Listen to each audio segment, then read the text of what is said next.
One of the first things most people will mention when you ask them about the most iconic elements of the Yu-Gi-Oh anime, aside from the Shadow Realm, the Blue Eyes White Dragon, the God cards and Exodia, is definitely the heart of the cards. And there's a lot to talk about there. That's why in today's video I want to go over the following topics. Does the heart of the cards actually exist? The heart of the cards in the manga, the heart of the cards in the anime, and whether the heart of the cards is basically just a cheat code that justifies characters winning through sheer luck or cheating. And I recommend you to stick around until the end, because this might actually change the way you see Yu-Gi-Oh entirely.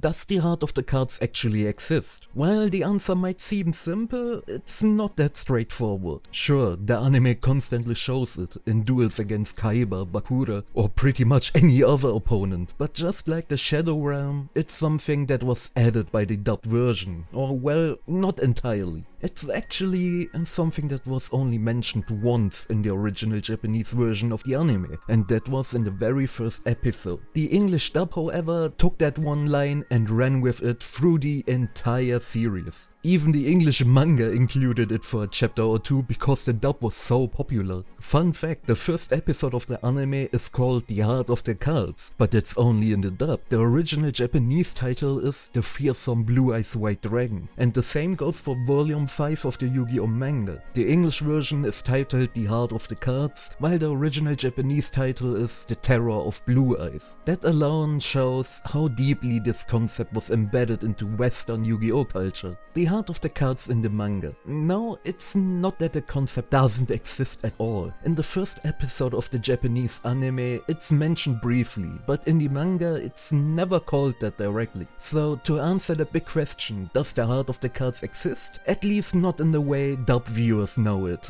Absolutely not. But there was a short-lived plot point about one's heart being in the cards, which was more about emotional connection than predicting your next draw. Let's look how it plays out in the manga. In the first chapter featuring Kaiba, he sees Suguroku, or better known as Solomon, Muto's Blue Eyes White Dragon, and offers everything he can to buy it. But Suguroku refuses, saying he'd never give it away, no matter how strong or weak it is, because it was a gift from a dear friend. That bond gives the card its real value. His heart flows through it. The next morning, Kaiba claims he's taken those words to heart and that he'll put his own heart into his cards too. Though, of course, he's lying, trying to trick Yugi into a duel to steal the Blue Eyes. During that Duel Monsters game, Kaiba's obsession with pure power becomes clear. To him, feeling a heart in your cards is nonsense. The only thing that matters is strength. But when the Pharaoh corners Kaiba, Kaiba cheats by adding Suguroku's stolen Blue Eyes on top of his deck. When he summons it though, the dragon destroys itself out of loyalty to its original owner. All the trust and heart that Yugi's grandfather put into that card resonated within it and rejected Kaiba's selfishness. That, in a sense, is what you could call the heart of the cards. Yugi then uses Monster Reborn to summon the same Blue Eyes to his own field, and this time it stays, because Yugi truly trusts in his cards and his grandfather. That mutual respect is what gives him strength. After defeating Kaiba, the Pharaoh punishes him by trapping him in an illusion, forcing him to experience what it's like to become a card himself. This was meant to show Kaiba that cards aren't just tools of power, they reflect their own world and will.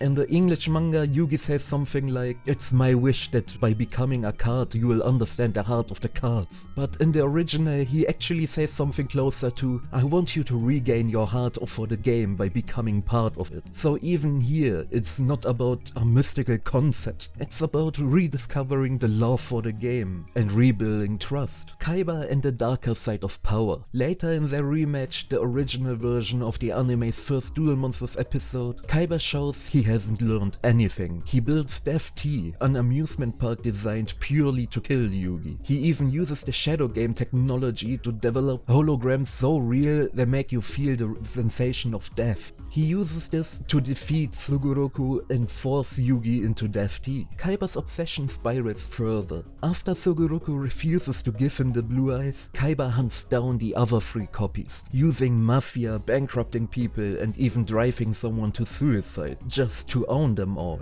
Suguruku was Yugi's main example for a true duelist, a true gaming expert, and someone who truly loves the cards and gets power from that. And that's precisely why Kaiba went through all this. He finally got the 4th card from Suguruku and destroyed it, so that the perfect image of a duelist or what a duelist should be doesn't exist anymore. That's why Suguruku gives Yugi his deck, saying his soul flows through it, so Yugi can bring Kaiba back to the right path. The duel and the true meaning of trust. During the duel, the pharaoh feels Suguruku's heartbeat within his deck and asks Kaiba whether his cards carry the same trust. Kaiba doesn't understand that at all. Whenever Yugi doubts himself, he feels his grandfather's pulse again, and each time he draws another piece of Exodia. At one point, Yugi's spirit starts talking with Suguruku's soul, who tells him nothing in this world is meaningless. That reminds Yugi of his own perseverance.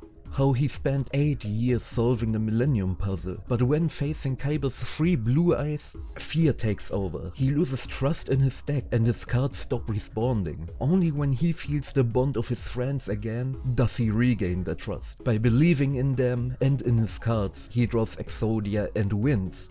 That's basically the real message of Yu-Gi-Oh! Your mental state reflects directly in your gameplay. Lose faith in your deck and it loses faith in you. But when you truly trust in your cards and your bonds, the results reflect that. That's the core message of the series. It's not just about cards either.